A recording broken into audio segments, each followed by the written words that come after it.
Hello everyone, welcome to study with Gyan Prakash. तो दोस्तों, यहाँ पर एक बड़ी खबर निकल के सामने आ रही है। एनसीटी का एक लेटर जो कि आरटीआई का जवाब है, ये वायरल हो रहा है तेज़ी से। और यहाँ पर ये माना जा रहा है कि एनसीटी से एनआईओएस डीएलएड को लेकर एक बड़ी चूक हुई है। तो यहाँ पर जो आरटीआई डाली गई थी उसमें ये पूछा गया था कि 22 सितंबर 2017 का जो नोटिस जारी की गई थी एनसीटी के द्वारा, उसको गैजेट क्यों नहीं करवाया गया था। तो दोस्तों, यहाँ पर उसी के संदर्भ में जानकारी है। फिलहाल यहाँ पर क्या आंसर आया है उसको देखते हैं। इसके बाद थोड़ा सा बैकग्राउंड देखेंगे, वर्तमान देखेंगे और क्या संभावनाएं बनती हैं उसको देखेंगे। तो यहाँ पर दोस्तों ये आंसर दिया गया कि आपको दिनांक 16 दिसंबर 2023 के लोक शिकायत के संदर्भ में जानकारी ये दी जाती है कि संबंधित विभाग के पास भेजी गई अधिसूचना भारत के राजपत्र में प्रकाशित नहीं की गई है, क्योंकि संबंधित विभाग द्वारा इस विभाग के दिशा निर्देशों का पालन नहीं किया गया और न ही संबंधित राशि का भुगतान किया गया। इस संदर्भ में आवेदक को यह सूचित किया जाता है कि कृपया संबंधित विभाग से संपर्क करें। मतलब यहाँ पर यह कहा जा रहा है कि जो अधिसूचना भेजी गई थी संबंधित विभाग के द्वारा, उसे भारत के राजपत्र में नहीं प्रकाशित किया गया, क्योंकि संबंधित विभाग के द्वारा इस विभाग के दिशा निर्देशों का पालन नहीं किया गया था और जो गैजेट कराने के लिए जो राशि का भुगतान कराना एक नियमावली में शामिल है, उस राशि का भुगतान भी नहीं किया गया था, जिसकी वजह से ये गैजेट नहीं हो सका था।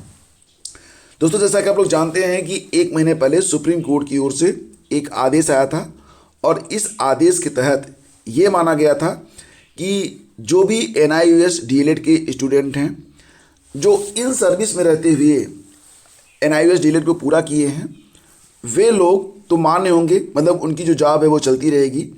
लेकिन जिन लोगों ने उसको एज ए फ्रेश कैंडिडेट पूरा किया है एनआईओएस डीएलएड को, तो वो जो है आने वाली शिक्षक भर्ती के लिए मान्य नहीं होंगे। क्यों? क्योंकि एनआईओएस डीएलएड को एक 18 महीने का कोर्स माना गया, इसे 2 साल या 24 महीने का कोर्स नहीं माना गया था। तो बेसिकली एनआईओएस डीएलएड को यह माना गया कि यह इन सर्विस के लिए ट्रेनिंग के लिए तैयार किया गया एक कोर्स था, न कि 24 महीने का एक पूर्णकालिक कोर्स, जिसकी वजह से बहुत सारे अभ्यर्थी, लगभग 14 लाख के आसपास अभ्यर्थी थे जो कि प्रभावित हुए हैं और फिलहाल वो अपना संघर्ष भी यहाँ पर कर रहे हैं। बिहार के पप्पू यादव जी, उन्होंने कहा है कि वो एनआईओएस डीएलएड की लड़ाई सुप्रीम कोर्ट तक लड़ेंगे। बहुत जल्द ही वो एक याचिका डालने वाले हैं, कहाँ पर? सुप्रीम कोर्ट में, जिसके संदर्भ में बहुत सारे बच्चों ने कल इको गार्डन में उनसे मुलाकात भी की है। और अब आगे की जो भी रणनीति बनेगी उसको देखकर तो मतलब जो कुछ भी न्यूज़ रहेगी आपको इस चैनल के माध्यम से मिलती रहेगी। फिलहाल दोस्तों, यहाँ पर एनआईओएस डीएलएड के जो अभ्यर्थी हैं वो काफ़ी परेशान हैं, क्योंकि बिहार में 2 चरण की शिक्षक भर्ती में बहुत सारे अभ्यर्थी ऐसे थे जो कि एनआईओएस डीएलएड के द्वारा उत्तीर्ण थे और उन्होंने शिक्षक भर्ती भी उत्तीर्ण की थी। लेकिन एनआईओएस डीएलएड क्योंकि सुप्रीम कोर्ट के द्वारा बाहर किया गया था, तो उनको अंतिम रूप से चयनित नहीं किया गया। तो वो चाहते हैं कि किसी भी प्रकार से जो एनआईओएस डीएलएड है उसको जो है वो लोग मतलब वैलिड मनवा लें या फिर वैलिड करवा लें, जिसके लिए वो कोर्ट का सहारा भी लेने वाले हैं। तो फिलहाल इसके लिए अभी आगे कुछ और भी याचिकाएं सुप्रीम कोर्ट में पड़ने वाली हैं, ऐसा प्रतीत होता है। बहुत सारे अभ्यर्थी हैं जो कि संतुष्ट नहीं हैं, क्योंकि वो ये मान रहे हैं कि एनआईओएस डीएलएड जो है वो 18 महीने का नहीं बल्कि 2 शैक्षिक सत्र के लिए करवाया गया एक ट्रेनिंग था, मतलब इसमें 2 साल लगे थे। फिलहाल जो कुछ भी स्थितियां परिस्थितियां बन रही हैं उसको देखते हुए फिलहाल तो यही लग रहा है कि अभ्यर्थी जो हैं वो एक और नई लड़ाई के लिए तैयार हैं। एनआईओएस डीएलएड को लेकर एनसीटी से बस यही चूक हुई है जो कि आप यहाँ पर देख पा रहे हैं। फिलहाल जो भी अपडेट रहेगी आपको इस चैनल के माध्यम से मिलती रहेगी। आगे बढ़ते हैं फ्रेंड्स, बात करेंगे उत्तर प्रदेश के बारे में।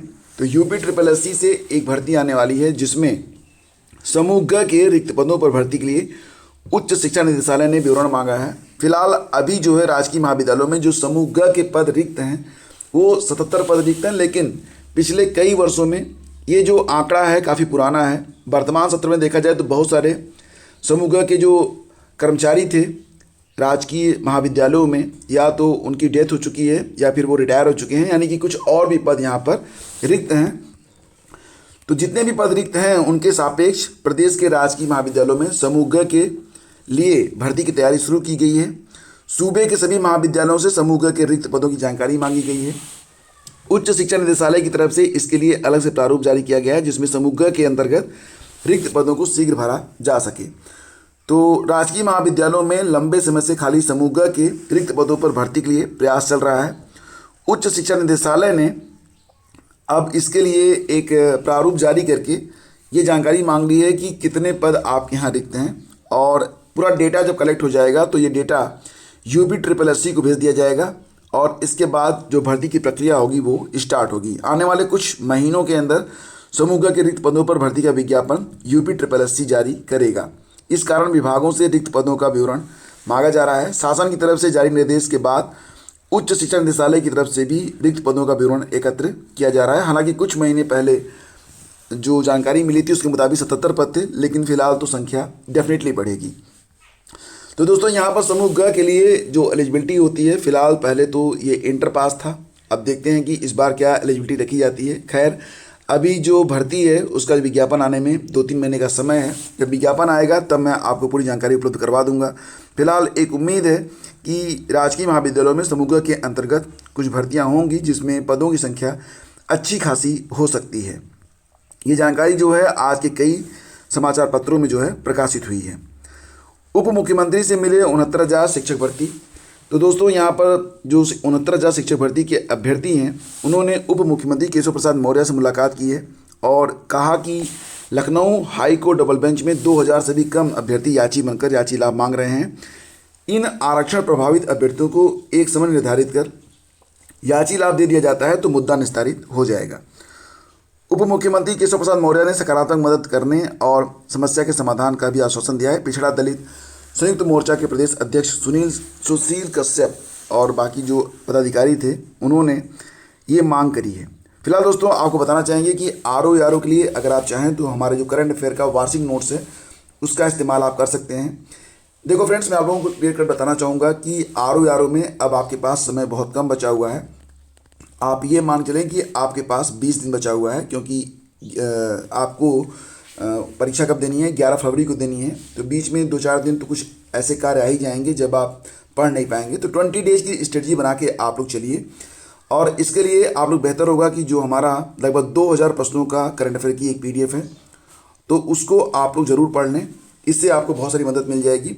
फिलहाल अगर आप चाहते हैं कि आप करंट अफेयर की रेगुलर क्लास, जिसे मैं आपको डेली डोज कहता हूँ, आप उसको देख पाएँ, तो आप हमारा जो नया चैनल है ओनली GS मास्टर क्लास, जिस पे मैं सिर्फ GS की क्लास लेता हूँ, तो उसको आप लोग सब्सक्राइब कर सकते हैं। यहाँ पर आपको पूरी करंट अफेयर करवाई जा रही है संक्षेप में, और प्रयास किया जा रहा है कि जल्द से जल्द आपकी ये जो क्लास है, इसमें क्या होता है कि आपको पूरे दिन में मात्र 10 से 15 मिनट देने होते हैं, और काफ़ी अच्छे खासे प्रश्न आपके रिवाइज हो जाते हैं, क्योंकि यहाँ पर प्रश्नों को मैं बिल्कुल टू दी पॉइंट रखने का प्रयास करता हूँ। कोई भी फालतू की बात नहीं होती है, केवल क्वेश्चन आंसर के रूप में ये काम चलते हैं।